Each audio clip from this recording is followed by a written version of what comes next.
One of the reasons that the market dumped yesterday is because President Trump decided that it would be a wonderful idea to attack Jerome Powell again.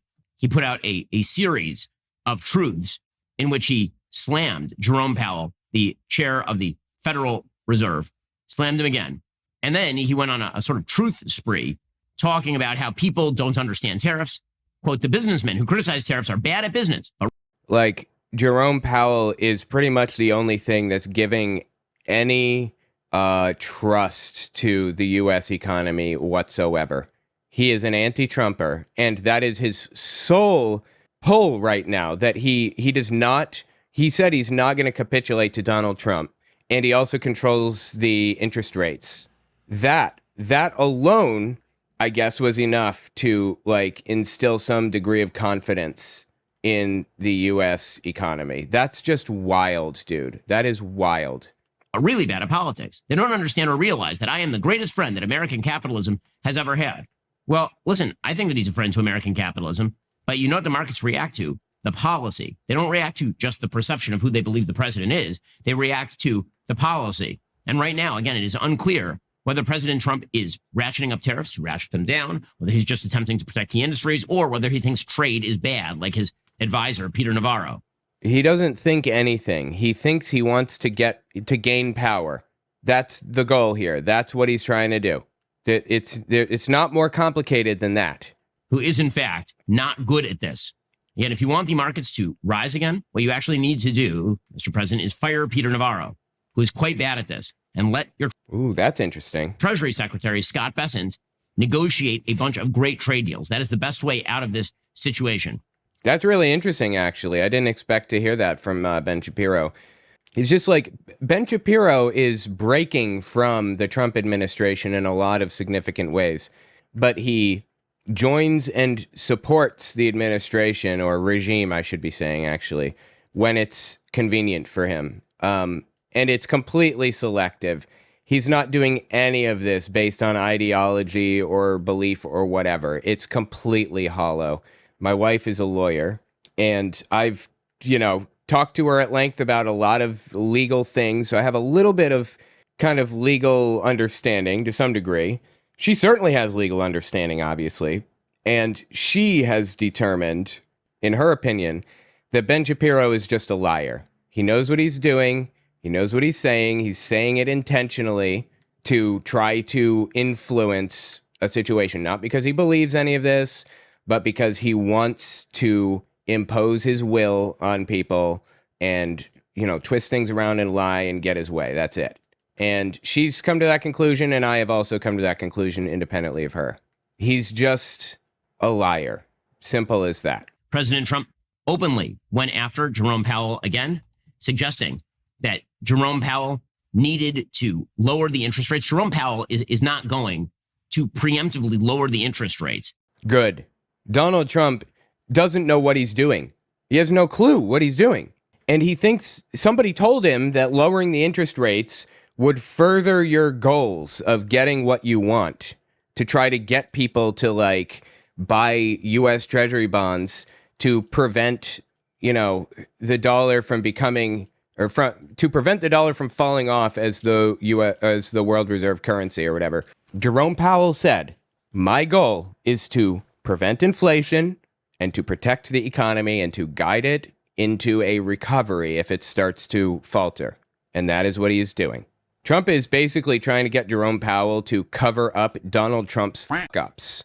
And instead of covering up Trump's fuck-ups, Jerome Powell is looking out for the best interests of the economy. That's what's happening. By the way, guys, check out my new shop, owenmorgan.com/shop. I have a bunch of really cool designs on there. In the middle of a tariff war that is likely to increase prices, President Trump calling on Powell to do this is like his get-out-of-jail-free card. I'm not going to change my policy. Maybe Jerome Powell will do it. Well, Jerome Powell isn't going to do that, because Jerome Powell is not going to lower the interest rates in the middle of an inflationary cycle. So President Trump put out a big statement on Truth, quote, preemptive cuts in interest rates are being called for by many, with energy costs way down, food prices, including Biden's egg disaster, substantially lower, and most... No, that's just not true. It's a lie. Energy costs way down? What are you smoking? Food prices are down, including Biden's egg disaster? What? Who told you this? Have you ever been to a grocery store in your fucking life? The egg disaster is not over. He said it's down 92% recently, Trump did. No? He's just lying. He's flat out, bald-faced lying. Plus other things trending down, there is virtually no inflation. Now, again, that's true, but those are back-looking numbers. The question is, looking forward, will there be inflation if you break the supply chains? He says, with these costs trending down... If you break the supply chains? No, they're broken. The supply chains are broken. Count how many semi-trucks are driving on the highway. Count how many pass you on the highway today, and compare it to how many you passed on the highway 6 months ago, if you took that figure. The supply chain collapsed. The reason prices haven't gone up yet is because those items are still in the stores from before it collapsed. So nicely. Just what I predicted they would do. There can be almost no inflation, but there can be a slowing of the economy unless Mr. Too Late Powell, a major loser, lowers interest rates now. Europe has already lowered 7 times. Powell has always been too late, except when it came to the election period when he lowered in order to help sleepy Joe Biden, later Kamala, get elected. That's just a lie. It's a complete fictitious lie. How did that work out? Now, I agree with him on that last part. I criticized Jerome Powell for lowering the interest rates just before the election. Oh, please, dude. Give it a rest. God, these people are perpetual victims. Everybody is always out to get them. They are being persecuted by everyone. Never mind the fact that they are actually persecuting people. Like Trump, Ben Shapiro, they are actually doing this for political reasons. This fictitious war in their heads doesn't exist, and they use it as a pretext to persecute others. My God, people. Which I saw as at least partially political. The reason, by the way, that Europe is lowering its interest rates right now is because it wants to dump a bunch of spending money into its own flailing economy. And the European economy is falling into stagnation. Oh, please, dude. And so they want to try to inflate their own economy. Plus, they're about to spend a lot more money, you would think, on the war in Ukraine because the United States is withdrawing its support gradually and not so gradually from Ukraine. That's true enough, yep. We'll get to more on this in just 1 second. First. Nope, I'm not letting you advertise on my shit. Policy Genius? Is that... I've never heard of this before. What the fuck is Policy Genius? Something tells me it's the exact opposite. You can get your free life.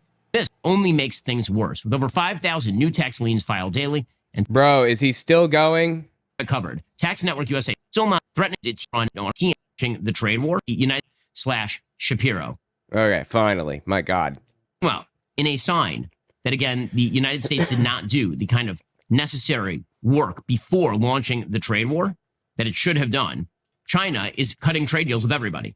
This is the thing. If you're going to try and box in China, you actually have to work on the box. You have to yes, absolutely. Couldn't have said that better myself. Work on everybody who's around China and cut excellent trade deals with all of those people so that if you say to them, choose between us and choose between China, they don't just say, hey, how about both? How about both? Okay, well, according to the New York Times, the Chinese government on Monday warned other countries against curbing trade with China in order to win a reprieve from American tariffs, promising to retaliate against countries that do so. The Chinese Ministry of Commerce said it was responding to foreign media reports that President Trump's administration was trying to pressure other countries on their trade with China as a negotiating tactic. You know, China was like, we were already kind of on bad terms with China in the first place. And this dumb motherfucker just tipped our hand for nothing. He just showed all the cards and laid them down for no fucking reason. There's no benefit to this whatsoever. And now we're fucked. Thank you, you dumb son of a bitch. I appreciate that. The ministry said in a statement, quote, appeasement will not bring peace, compromise will not earn respect. Seeking so-called exemptions by harming the interests of others for one's selfish gain is like negotiating with a tiger for its skin. In the end, it will only lead to a lose-lose situation. China said that it would resolutely take countermeasures. Now, the United States is significantly more powerful economically than China. It is. Just as a global power, we are significantly more powerful. Investment dollars flow into the I think that's probably true. United States, and from the United States, there's a reason why the GDP per capita of the United States is a high multiple larger than that of China. China, in aggregate, is a strong country, but of course, 1.4 billion people live in China, whereas only 330 million people live in the United States. However, where China does have an advantage when it comes to fighting a trade war, for example, which is a centralized government policy, is that China is a centralized government. When I say they're a centralized government, I mean they are not subject to elections. So China can fight a trade war, impoverish its own citizens. Hell, if its own citizens die, China's done that before. The Great Leap Forward killed 40 million people. China is no stranger to human rights violations against its own people. He's saying that they're authoritarian, and yeah, that's true, but the United States is moving that direction also. And Donald Trump's response would be to this, well, just make us the same way. Just get rid of our scruples, if you will. So if the question is, who's going to break first in a game of chicken between the Chinese Communist Party and the Trump administration, which again is subject to the outside will of the American people who are going to Definitely the Trump administration is going to break first, for sure. have midterm elections in a year and a half here. Well, I mean, this is why you better have your ducks in a row before you do something like that. According to the Wall Street Journal. Did he just say do something like dad? Did he call Trump dad? Did I mishear this? If you do something like dad? Row before you do something like that. I think he just said like dad. I was kind of joking at first, but I just watched his lips move, and I think that's what he just said. One more. This is why you better have your ducks in a row before you do something like that. Am I wrong? What happened? I think he's calling Trump dad. That is some deeply creepy shit right there. Is it DAT? Like that? Like dat? Okay, maybe. I'm not sure why he would put a D at the front of that word, but in my mind, I'm going to pretend that he said like dad, because I think that's funnier, so. According to the Wall Street Journal, the idea that you can break trade and not break the capital flow side is a fantasy, said Stephen Blitz, chief U.S. economist at Global Data TS Lombard. Markets settled down in recent days as Trump pulled back from a maximalist stance on tariffs. Volatility soared after the president unspooled his fluid and unpredictable trade policy on April 2nd. A brutal bond market sell-off unfolded with 30-year yields notching their largest weekly increase since 1987, despite decent bond auctions. The sell-off occurred against the backdrop of a weakening dollar, which normally strengthens during bouts of stress. Right? People invest in what they think is going to bring at least a solid return in bonds. That's not happening. People are moving away from bonds, they're moving away from the dollar, and they're moving away from stocks. Yep, that is a really bad sign. Which demonstrates lack of faith in the current economic policy or in the economy of the United States. The president can still course correct here. Make deals. We were promised deals. Make the deals. Seriously, we need deals now. Okay, well, that's what we need in the market. What we need are those excellent trade deals President Trump was talking about. But that means Trump is going to have to step back and reveal himself to be the fool that he is. How willing is he going to be to do that? Not very, I'll bet. I mean, he should have already stepped back, but he's chosen to make an even bigger fool of himself. So, here's what I have to say to Ben Shapiro. You dumb motherfuckers voted for him. You wanted this. He said he was going to do this. This was his whole bit. Tariffs, tariffs, tariffs. Do you remember that? Do you remember him talking about tariffs? I do. And everyone was like, he's not going to do that. That's dumb as dog shit. Why would he do that? By the way, we need the headlines on the trade deals because the reality is that our trade relationships with, say, Mexico or Canada, they weren't so bad. You know why they weren't so bad already? They weren't so bad already because President Trump already negotiated the USMCA with Mexico. Oh, please. They weren't that bad because they've been allies of ours for generations. They were good deals because people have been building relationships with them, like presidents and diplomats been building strong relationships with them since forever. That's why they weren't bad. And now this dip comes along and starts destroying everything for no fucking reason. What is it that he even wants? He hasn't even told us what he wants. Why are you doing this? Dude bankrupting a casino. Man couldn't make a deal to save his life, right? Somebody that worked with him, I forget who it was now. I don't remember their name or what their role was, but they were talking about Donald Trump and his God, what's the word I'm looking for? Not his value as a negotiator, but his skill, his negotiating skill. They talked about his negotiating skill, and they said objectively, he's just not very good at negotiating. His negotiating style is all or nothing. You give me everything that I want, or you don't get anything, and I will make your life miserable. And Trump thought that he had all the leverage as the U.S. president. He thought he had everything. He held all of the cards, but the United States is just one country among many.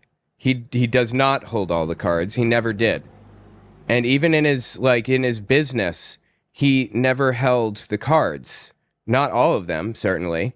So an all or nothing deal that he makes ends badly for him. The reason he's succeeded as a businessman isn't because he's good at negotiating, objectively. He's just really not. It's because He hires people to do work for him, to build buildings, tens of millions of dollars of work. He picks smaller companies who are excited to work for a company like the Trump administration. He pays them half up front, which is industry standard, and then he just doesn't pay them ever again. Like, that's it. So he's getting his buildings put up for half price. And they go through the process of attempting to sue him and everything else, burning up money in the process, money that these smaller companies don't have to burn. And, after 5 years, they might agree on a settlement that gets the company 40% of what they were originally owed. And so Donald Trump gets like an incredible discount on these buildings by being a colossal fucking scumbag and fucking people out of everything that they own. That's why Trump is successful, not because he's a good negotiator, but because he's a piece of shit. So this whole I'm a good negotiator thing was fabricated for TV, is my point. It's not real. It was never real. He's a moron. Do you remember him going to Kim Jong-un and leading up to that, he said, I'm going to make a deal with Kim Jong-un. It's going to be such a good deal. And we're going to stop nuclear proliferation and everything. And we're going to fix it all. Do you remember that? You remember what happened? Nothing. Nothing happened. They sat there at a table for 6 hours. Donald Trump with his hands crossed like this, pissed off, Was a little mean mugging the guy the whole time over there across the table. As Kim Jong-un is showing him pictures of his dead uncle. Yes, that really happened, apparently. And then they part ways, and that's it. They leave. There's no nuclear proliferation ramp down or anything. They just part ways, and it's over. You know why? Because Donald Trump doesn't know how to negotiate. He doesn't know the first thing about negotiating. He knows how to force his way into something and how to bully people around. And if he doesn't have the leverage that he needs to accomplish something, then, that thing just doesn't happen. And he just doesn't. North Korea has been surviving off of China for generations now. They don't need the United States. Well, they do, but let me rephrase. Kim Jong-un does not need the United States, and he can continue to keep his people oppressed. My point is that Donald Trump is not a good negotiator at all. And you know what? Since I'm on this point, let me just say one thing about his golf game. I don't play golf. I wanted to know, is the dude a good golfer? Because if he's a good golfer, then fine. Like, he plays golf a lot, more than he should. So it would make sense that he's, better than average, right? So I look into it. Is he a good golfer? The answer is nobody knows. Because the tournaments that he plays in are held at his golf clubs, and part of his golf club's rules are that you keep track of your own score. There isn't a guy following people around keeping track of their scores. Certainly not one following Trump around. And so here's how it works. There are, say, 18 holes on an average golf course, right? I'm getting off into the weeds now, but I think it's an interesting subject. 18 holes, and they're par 4 holes. So you're expected to get the ball in the hole on each of the holes within 4 swings. That's what a par 4 means. So you have a total of 72 expected swings at an average golf course. The goal is to get it in within 72 swings. A professional golfer will have a negative handicap, is what it's called. So they will get it within 68 swings instead of 72 swings. That's a -4 handicap. A good golfer who's like, a skilled hobbyist will get it in, say, 80 swings. So he'll have a handicap of 8. That is a very, very skilled hobbyist. Like, on your way to pro levels kind of thing. Trump claims to have a handicap of 2. That is like the top 0.5% of the world. So I think to myself, maybe he is really good. We have no way of knowing, of course, because he records his own games and his own swings. So who fucking knows? But I do know that in the debate, Biden called him out on his golf game and said, I played with a handicap of 6, which is really fucking impressive. That's like top 5%. I play with a handicap of 6. I'll play you any day, Donald, as long as you carry your own bag. And Donald Trump got downright indignant and said, "You don't have a handicap of 6." He's like pissed off that Biden would claim to have a handicap of 6. That tells me that Donald Trump's handicap is above 6, and he knows that it's above 6, in my personal opinion. Or he wouldn't have become so indignant. He would have just said, "Oh, yours is 6? That's quaint. Mine is 2." He would have said that simply. So the point is, Donald Trump lies and cheats at everything. There's no negotiate. He's not a master negotiator. He's not like a master golfer. He's not a master anything except for a master fucking moron is what he is. And if that gets me put into El Salvador, okay. Just can't take the truth, I guess. Biden would mop the floor with Trump in a golf match, and that's just a fact, right? Well, I understand Biden. I trust Biden's numbers like a lot more. And Biden says he was at a 6 in his younger days. So like 50, 60 years old. Those are younger days for Biden, I guess. He was at like a 6. And that's incredibly impressive. Oh my God. I think most people have a handicap of like 20 or 30. So Biden, I don't know what his handicap is now, but he's older. So is Trump. I doubt with everything in me that Donald Trump's handicap is lower than 15, truthfully. I don't think it's lower than 15. There's no way in hell. And Canada. There's a lot of danger here for the Trump administration, not just in a sinking economy, but in the impact that could have on the Republican brand in the midterms and in the future. After the last election cycle, most analysts basically declared the Democratic Party in cardiac arrest situation. No. I think it was pretty clear that Donald Trump won way more votes than anybody expected he would. That's fair enough. I'll give you that one. He was more popular than I expected. More popular than I gave him credit for. So there's that. But the Democrats are not in cardiac arrest. It's not like there just aren't any left-wing people anymore. Look at this. This is a heart, a big heart. They have this often in other Zelda games.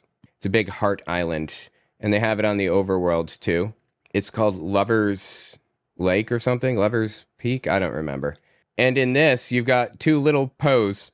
Except one is a large Poe and one is a grand Poe. And I think that represents multiple souls. So the grand Poe is 20 souls. Large Poe is 5 souls. Are they having an orgy over here? What's going on? The EKG looked pretty terrible for the Democratic Party. If you want to inject electricity into the Democratic Party, you want to paddle the Democratic Party back to life, a bad economy will do it. Harry Enton at CNN. For the party, yeah, it's really unpopular right now because they're not doing anything about Donald Trump. Not that I think there's anything they can do, but they're very, very unpopular right now. And talked about the possible collapse of the Republican brand if the economy continues to go the way it's going. You look forward now. Dude, I'm sorry. One more thing. I love it how Republicans are at best as unpopular as Democrats and at worst way, way less popular than Democrats. And Ben Shapiro keeps talking about how absolutely unpopular Democrats are, completely bypassing the unpopularity and the controversy of Donald Trump and how hated he is generally. Should tell you all you need to know about this dude. Of course, it's completely on the table that the Republican brand could collapse. It has not yet, but no, it absolutely could. 100% if the economy goes south, it will take Republican House members with them. And some senators, too. Okay, now. The economy is definitely going to crash. We have not seen the price shocks yet. They are on their way. Sooner rather than later. I'm going to guess within the next 30 days at the time of... I'm going to say by June 1st. By June 1st, we will have seen some serious price shocks. And people are going to be deeply disturbed by what has happened with the economy. You need to go to Walmart and buy toilet paper and toothpaste and whatever now, immediately. Like after this stream, not in the middle of the stream, but after it. That's what I'm doing. Because shit is about to get real. You think it was important to buy toilet paper during COVID? Oh no. No. It's important to buy toilet paper now. Or a bidet. I've heard good things. This right here is the question. If you want President Trump to succeed, then you want his policy to be geared at reality. And that means a trade policy that makes sense to the markets, that they can intuit, because the markets do have real world impact. If the markets drop, there's less liquidity available for businesses. Credit dries up. Small businesses, which operate on margin, are going to go under. There is hand soap too. Yes, absolutely. Little life hack for you. You can hand soap and body wash are exactly the same. So buy body wash and use it as hand soap. Whatever you need that is disposable that you have to use multiple times or whatever, get a lot of it, for real. Is a lag effect between the stock market going down and the economy cratering? Oh yeah, there's a lag effect, and like I said, about June 1st. Probably. But to pretend the two are utterly disconnected is ignorant of economic history. Let's put it this way. There's never been a time when the economy was booming where the stock market was radically declining. There have been times where the stock market declined and then went back up, declined, went back up. But when the stock market continues to go down and to the right, name me a time in American history where the economy was doing like amazing work while the stock market continued to go down and to the right for a prolonged period of time. He's absolutely correct here. He is absolutely correct. We are about to enter a time of great hardship economically because of this dumb son of a bitch. And meanwhile, the president of the United States, his signal policy, the one that actually is working the best for him, is immigration. On the polling, President Trump's immigration policy is highly popular. It's not just because Americans are sick and tired of the open borders policy of the Biden administration. I don't know about that. I don't think that's popular. His immigration policy, I mean, let me rephrase. His policy of putting people in concentration camps, no, I don't think that's very popular, actually. It's also because Democrats continue to take the worst possible tack when it comes to this sort of stuff. The tack they should be taking on immigration right now is that President Trump is right to close the border, that President Trump is correct to unleash ICE to go find criminal illegal immigrants and deport them. Well, that's the problem. He's not just finding criminals and deporting them. He's deporting, well, let me say this again. It's not even deporting. It's sending them to a concentration camp. I've been using the word renditioning. He's renditioning them to a concentration camp. Deportation isn't an ugly enough word to be descriptive, to be satisfactorily descriptive about what's really happening. So anyway, he's renditioning these people, and it's just random people. It's like full legal immigrants.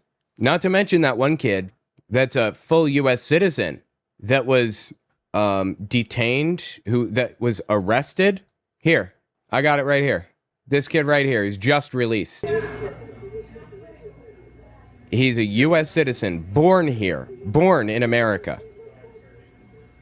And he's arrested by ICE and kept for days, like 10 days or something. No explanation, no nothing. He's just returned to his mom. If you don't see what's wrong with that, then there's something broken in you. If you don't see what's wrong with that, you don't have a soul. Like, I don't know how else to say it. You don't think this could happen to you? I mean, really? How could you not care about this? But we need to obey the law. That would be the actual smart approach to this particular issue. But Democrats have decided that the smart approach is to shove their heads directly up their own And so what that means is that they are... Shove my head up my own what? I'm lost. Shove my head up my own dryer? My own what? Instead, basically going out of their way to praise MS-13 members and suggest that President Trump is wrong to try and deport all of those people. And this leads to the awkward situation. Okay, I don't say Trump is wrong to deport immigrants that are here illegally. I'm not saying that. I personally believe that we should be a lot more free with who, is in the country and open up citizenship and everything. But I'm not saying that it's wrong to deport people necessarily. It's not. What's wrong is renditioning them to a concentration camp like CCOT. That is wrong.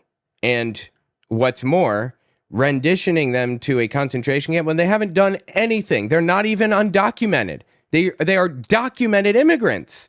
What's his name? Garcia? The Maryland guy? Whatever his name is, I forget now. He was documented. He was legal. There's nothing illegal about it. Kilmar Abrego Garcia. That's it. Thank you. You know the White House, I believe, the White House Twitter account doxed his wife, publicly put out her address, and now she had to go to a safe house? For real. We are dealing with, the bottom of the barrel most evil human beings alive, really. How do you get more depraved and evil than that? That is fucking disgusting.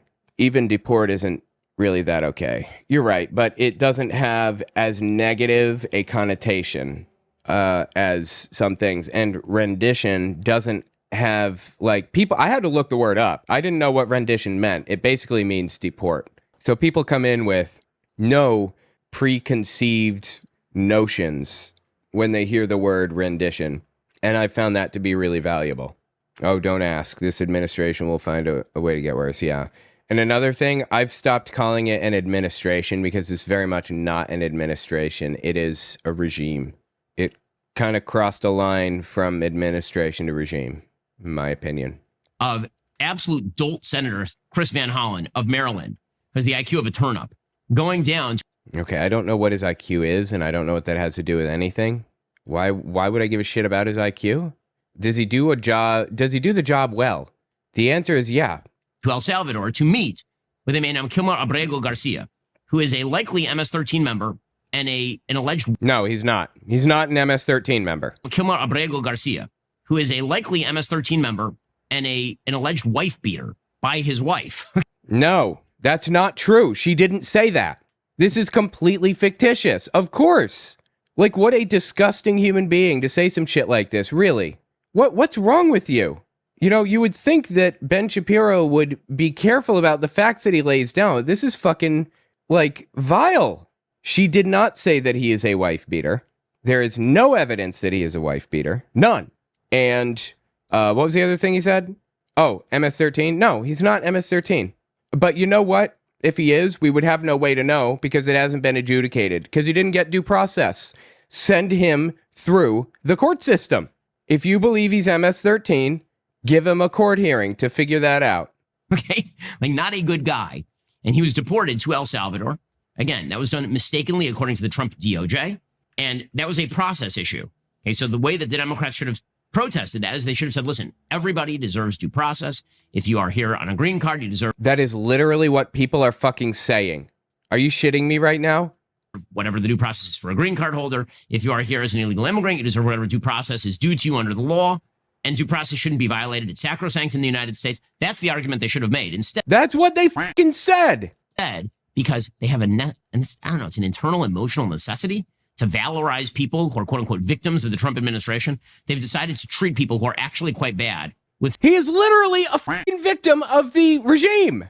Are you shitting me? You said it was a mistake. You said, or you pointed out that the administration or whatever, the regime said it was a mistake to send him. And you said he deserves due process. Where in that do you see valorizing or whatever? What the fuck are you talking about? And you know what? On that, like, on a side note, maybe I'll make this into a short because it's slightly unrelated, but it's interesting. Isn't it interesting how pissed off Republicans get over, like, drag shows that are in no way, shape, or form mandatory? Isn't it weird that Republicans are all freaked out about, like, books being in libraries that they don't like?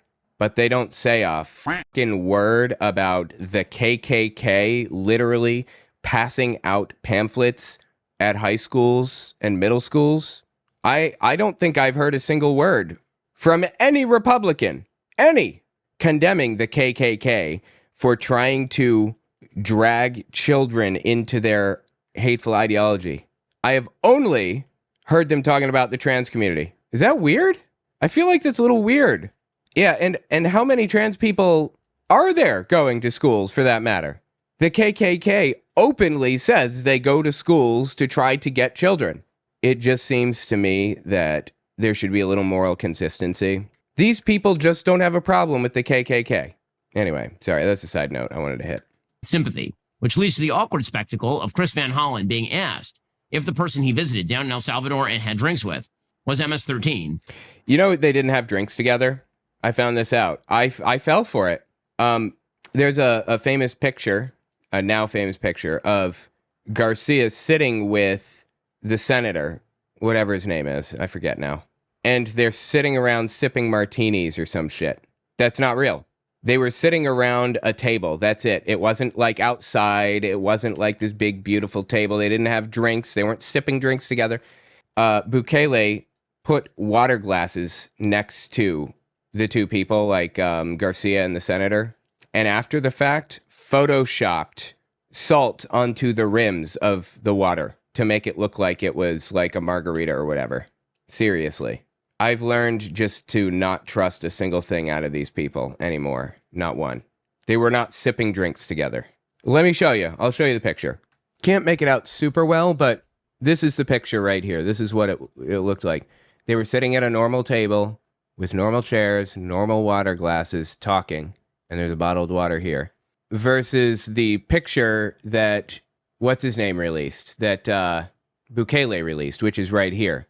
There's salt on the rim, there's a cherry photoshopped to the side here, and it's brightened up and beautiful, and he's got real nice clothes on and everything. It's photoshopped, it's fake. They faked this image.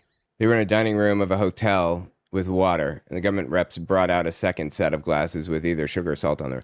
I don't think so. I don't think they brought those glasses out. I believe that's photoshopped. The original picture is right here. Yeah, I'm not seeing that here. Well, that's not the original picture, but that's a picture that has not been edited.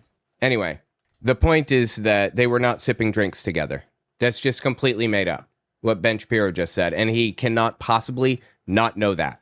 Actually quite bad with sympathy, which leads to the awkward spectacle of Chris Van Hollen being asked if the person he visited down in El Salvador and had drinks with was MS-13, and he can't answer the question. It's just bullshit. It's a lie. He's not MS-13. Well, Dana, what Donald Trump is trying to do here is change the subject. The subject at hand is that he and his administration are defying a court order to give Abrego Garcia his due process rights. They are trying to litigate on social media what they should be doing in the courts. Absolutely. And isn't this what Ben Shapiro said in the first place? I think he said this exact thing. Give him due process, didn't he? Are you kidding me? Why is Ben Shapiro arguing this? Shouldn't he get due process? They need to put up or shut up in the courts. But since you were the one person to have met with him, and since this is a thing, you say on social media, it's what we hear from Donald Trump and Republicans every day, all day long, you didn't ask him? What, if he's MS-13? It's irrelevant. It doesn't matter. And this has been adjudicated to some degree before, and it was found that he was not MS-13. I didn't ask him that because I know what his answer is. What he told me was he was sad and traumatized that he was being in prison because he has committed no crimes. Okay.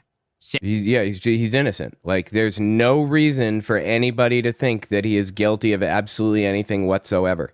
Sad and traumatized, the likely MS-13 member.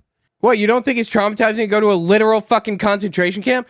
Ben Shapiro is Jewish, and he has made this his life's mission in large part, this personality, which is understandable. Trying to protect Israel, I guess you could say. Unfortunately, Israel is the Nazi party now. They are the Nazis now. And Ben Shapiro is willing to, sacrifice literally anything or anybody to, cover that up or to, protect them or whatever. It's just sad, man. Great job there, Chris Van Hollen. You can see he's trying to backtrack now. Now he's trying to turn it into a What are you talking? He's trying to backtrack. What? due process argument. Again, the due process argument is a better argument for Democrats. It just is. The Supreme Court. Oh, so you're saying it's a valid argument then, is what you're telling me, right? He's trying to turn it into due process? Are you shitting me? Over the course of the last 72 hours, handed out an order this early Saturday morning, 7 to 2. They handed down just an order. There was no actual text to the order. It didn't explain its reasoning, but it ordered the Trump administration to respond to an emergency appeal and said the government is directed not to remove any members of the putative class of detainees from the United States until further order of this court. That would be the people who are being detained under the so-called Alien Enemies Act, which is an 18th century act designed at allowing the expeditious removal of people who are declared wartime enemies by the executive branch. And that's why the Trump regime decided to declare war on the cartels so that they had a clear path to do this. The Alien Enemies Act shouldn't exist, but it certainly shouldn't be used outside of wartime. And the Supreme Court decided that. It's designed for wartime. It's a wartime power. You know, during war, presidential power is expanded. That's how it works. And it's not just the U.S., it's everywhere. This is how Hitler got expanded power, because he was working people into a blood frenzy, freaking them out and trying to tell them that, he needed wartime powers to protect them from the external threat, the immigrants of the time, the Jews. When people use wartime powers like this, it's dangerous, period. And it's even more dangerous when they take those wartime powers outside of wartime. That is a clear signal that it's turning into an authoritarian regime. That is what's happening in the United States right now. And my wife seems pretty convinced that she and I are not going to make it out of this alive. I don't know. I guess we'll see. I think that we'll be okay. I think we're going to come out fine.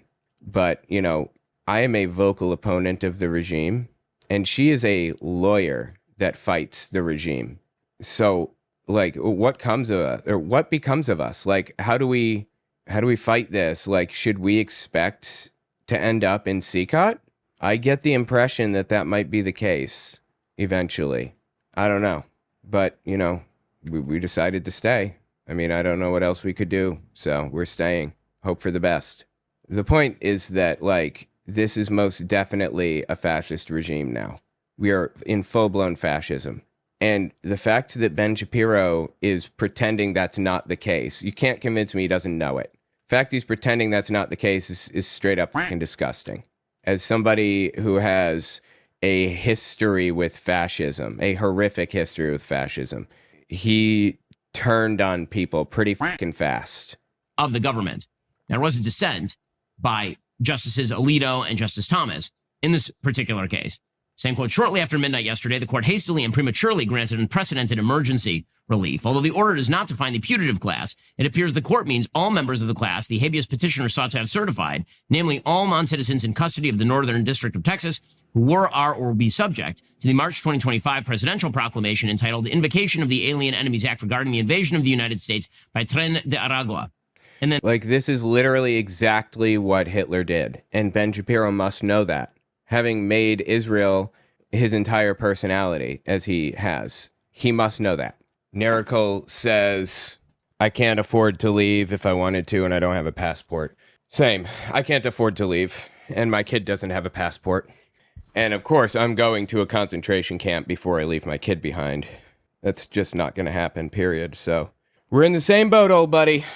Yeah, a fascist expert, like a guy that wrote books on the subject, just fled the country and said the United States basically has a 50-50 chance of becoming a full fascist dictatorship. Like, there's already fascism. It's already here.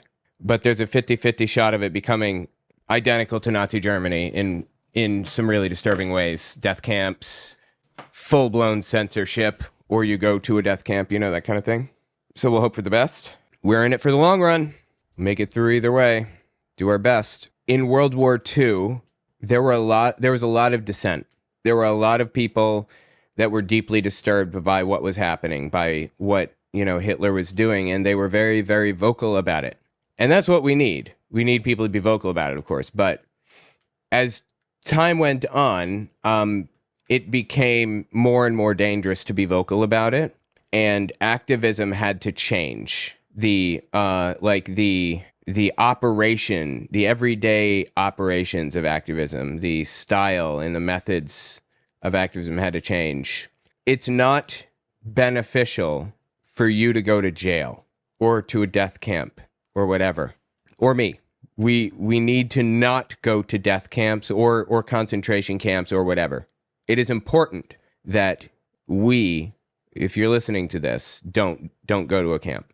Because if we go to a camp, it's one less person that opposes the regime. As time goes on, as you know, as we continue to fight, as censorship becomes more intense, we're just going to have to be more careful about the things that we say. Jehovah's Witnesses, some of them went to camps, of course, but as things got more intense, they slowly, gradually got quieter and did things behind the scenes. Like they would construct, you know, printing equipment, like the Jehovah's Witnesses would, and they would do stencils of the latest magazines, and they would set up the printing equipment in the middle of the night, and they would print these magazines, and they would break it down before morning.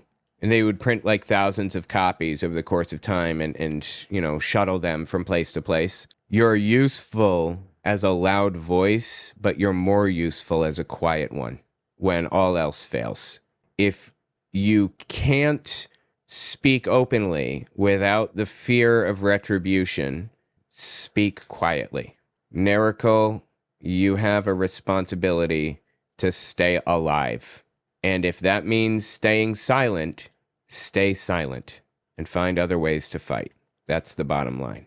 It's not virtuous to stand up and get your head chopped off in Nazi Germany. Like that doesn't help anybody, Anyway, that's my take on it. My head is already stuck up, so it'll probably be one of the first on the chopping block when he comes for this area of criticism, social media criticism.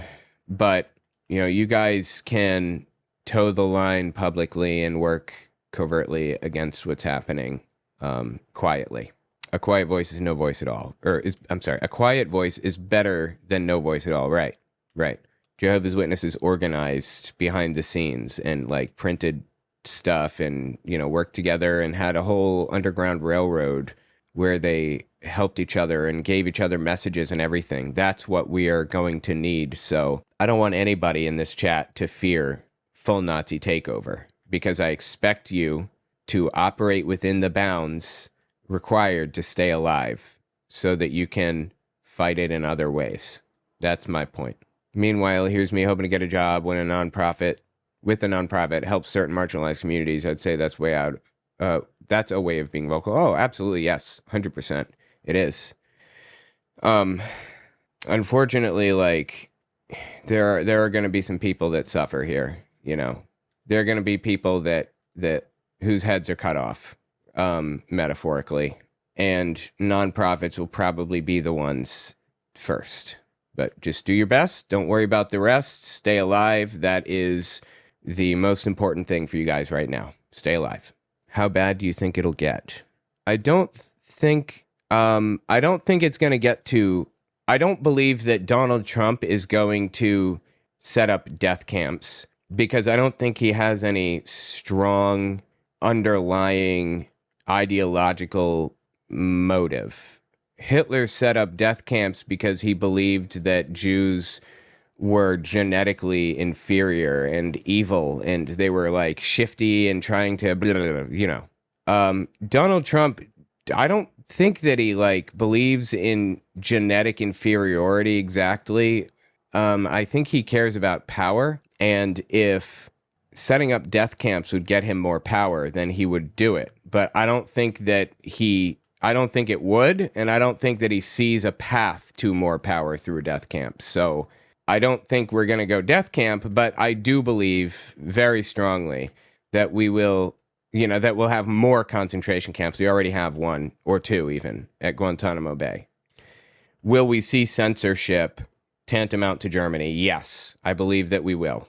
I think what's going to happen, this is probably how it'll play out.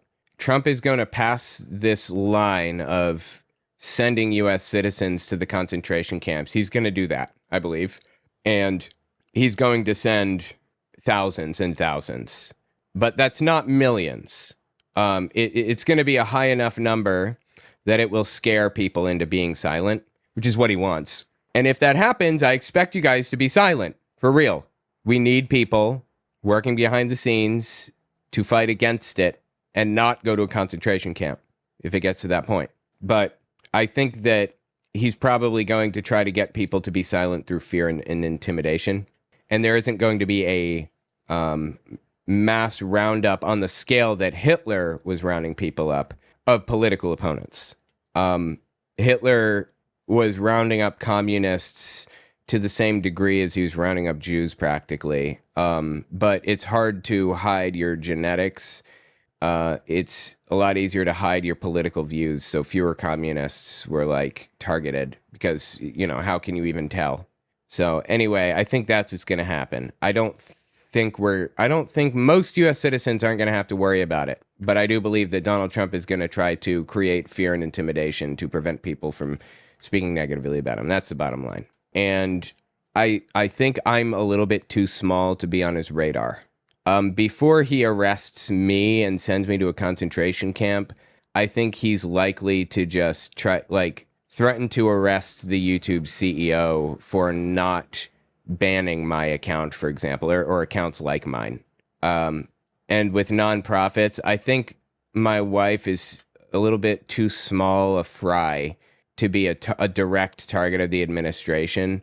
But I do think that it's very likely that he will start targeting the heads of nonprofit organizations that are in direct opposition to him. I think it's likely that we'll see some arrests of left-wing politicians. That's what I expect to happen. That's how bad I think it's going to get, which is not as bad. It's not full-blown Nazi Germany, but it's incorporating lots and lots and lots of pieces. So take that for what you will.